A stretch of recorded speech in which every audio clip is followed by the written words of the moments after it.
హైదరాబాదులోని పిఎఫ్ కార్యాలయ అధికారులు, పిఎఫ్ కార్యాలయ ఉద్యోగులు ఒక్కసారి కళ్ళు తెరిచి చూడండి.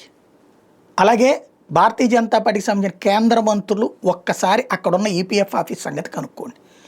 ఆంధ్రప్రదేశ్లో గుంటూరు, కర్నూలు, కడపల దగ్గర ఉన్నటువంటి పిఎఫ్ కార్యాలయాల్లో ఇక్కడ ఏదైనా పిఎఫ్కి సంబంధించి అంటే ఇప్పుడు పిఎఫ్ కొన్ని నిబంధనలు పెట్టేశారు.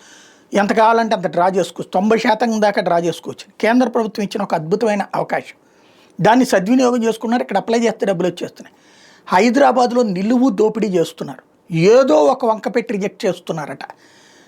బాధితులు చెప్తున్నటువంటి పాయింట్ ఏంటంటే, అడిగితే కేంద్రం దగ్గర డబ్బులు లేవు, పిఎఫ్ డబ్బులు వాళ్ళు వాడేసుకున్నారు, అందుకని ఇవ్వట్లేదని చెప్తున్నారట. కాకపోతే 10% ఇస్తామంటారట.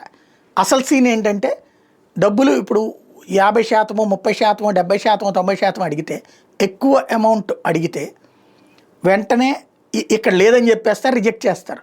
ఆ తర్వాతన ఈ మెసేజ్ వస్తుంది, టెక్నికల్ ప్రాబ్లం వల్ల మీరు రిజెక్ట్ చేసాం, మళ్ళీ అప్లై చేసుకోండి అంటూ ఇట్లా వస్తూ ఉంటుంది. 2-3 సార్లు తర్వాతన ఈలో బ్రోకర్ వస్తాడు. రెండోసారి కల్లా ఓ బ్రోకర్ ఫోన్ చేస్తాడు, ఒకళ్ళు, ఇద్దరు, ముగ్గురు, అంటే ఉద్యోగులు బ్రోకర్లు కుమ్మక్క అవుతున్నారు అనమాట. మీకు ఎట్లాగా అది నెలల తరబడి పడుతుంది, ప్రొసీజర్ ప్రకారం అయితే సాధ్యం కాదు, మేము చేయించి పెట్టమంటారా? అదేందయ్యా నేను ప్రొసీజర్, నేను ఏమైనా బూత్ పని చేస్తున్నాను, లేకపోతే ఎవరి దగ్గర లంచం తింటున్నానా? నా పిఎఫ్ డబ్బులు నాకు ఇవ్వడానికి ఏంటయ్యా అంటే, సరే మీ ఇష్టమని ఫోన్ పెట్టేస్తారు. ఆ తర్వాత ఈ ఫైళ్ళల్లో ఏదో ఒక లిటిగేషన్ పెట్టి ఆపేస్తున్నారు. అదే ఈ బ్రోకర్లకు కనుక ఓకే చెప్తే వాళ్ళకి 2% నుంచి 3% కమిషన్ అంట. అంటే ఒక 50 లక్షల రూపాయల పిఎఫ్ ఉంది అనుకుంటే 2% అంటే ₹1,00,000, 3% అంటే ₹1,50,000. అంటే వీళ్ళకి అప్పనంగా ఇవ్వాలన్నమాట. వీళ్ళు నెలల తరబడి కాదు, ఏళ్ల తరబడి కాదు, దశాబ్దాల తరబడి దాచుకుంటే కానీ 50 లక్షలు రావు. అట్లాంటి దాంట్లో వీళ్ళు మింగేస్తున్నారు. 10 లక్షల రూపాయలు ఉంటే వీళ్ళకి ₹1,50,000 ఇవ్వాలి. ఈ బ్రోకర్లకు ఇస్తే వితిన్ 1 వీక్లో డబ్బులు ఇచ్చేస్తున్నాయట. ఇది ప్రస్తుతం జరుగుతున్నటువంటిది. మనందరం మనుషులు, మనలాంటి జీవులు.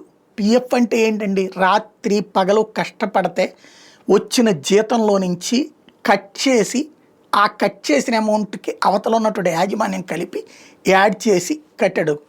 మా బోటోలో అబ్జర్వ్ చేసింది ఏంటంటే, 2 డబ్బులు కలిసి మన దగ్గరే కట్ చేసిన కంపెనీలే ఎక్కువ. 1వ కంపెనీ మాత్రమే అలాగ పూర్తిగా ఆ 2వ వైపు వాటా ఇచ్చింది. 2 వైపుల వాటా మాదే లాంటి వాళ్ళ దగ్గర కట్ చేసుకున్నారు.